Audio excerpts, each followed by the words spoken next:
Bonjour les amis, bienvenue sur la chaîne Crazy Fourmi. Aujourd'hui, nous finissons enfin le nid étape par étape avec l'assemblage de celui-ci. Nous avons vu dans les épisodes précédents comment tailler le nid, blinder le nid et agencer celui-ci. Maintenant, nous allons enfin mettre l'ensemble dans un terrarium. Donc ici, un aquarium de 60 litres. Donc je colle une première pièce avec du silicone transparent pour aquarium.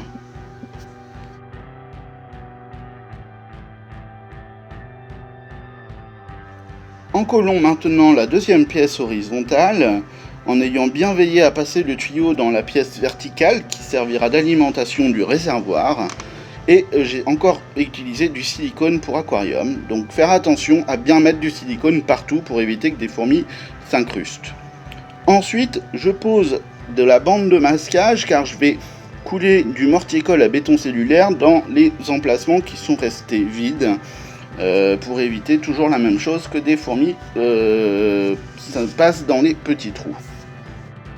Attention à bien poser notre bande de masquage car sinon quand nous allons couler le mortier, nous pouvons avoir des gros dégâts avec du mortier qui coule partout. Petite alternative, vous pouvez aussi coller des pièces pour empêcher que le mortier coule avec de la colle à chaud. Préparons maintenant notre mortier-colle à béton cellulaire, donc il nous faut du mortier-colle à béton cellulaire et de l'eau. Mettez la quantité désirée de mortier-colle, un peu d'eau, mélangez bien correctement pour éviter les grumeaux. Ici je vais le faire un peu liquide afin qu'il s'infiltre bien dans les interstices désirés. Donc voilà, je coule mon mortier-colle par une petite ouverture que j'ai laissée et voici le résultat après le coulage. J'avais préparé un nid pour des Phédologuetons diversus, alias Carabessa diversa, qui nécessitait une grosse humidité, donc j'avais préparé un deuxième réservoir. Ici, n'en ayant pas besoin, j'ai reversé du mortier-colle à béton cellulaire dans ce réservoir pour réduire l'absorption de l'eau dans le nid vertical. Correction, il s'agit de Carabera diversa. Donc là, je mets du silicone pour boucher les derniers trous du nid pour éviter que les fourmis passent sur le côté. Passons enfin à la dernière étape, la pose de la vitre en verre sur notre nid horizontal. Donc ici, j'ai choisi de poser la vitre sur le nid et d'encoller le tour avec du silicone pour aquarium, plutôt que de faire comme d'habitude et de mettre le silicone entre la vitre et le nid. Car j'ai la possibilité de le faire pour celui-ci.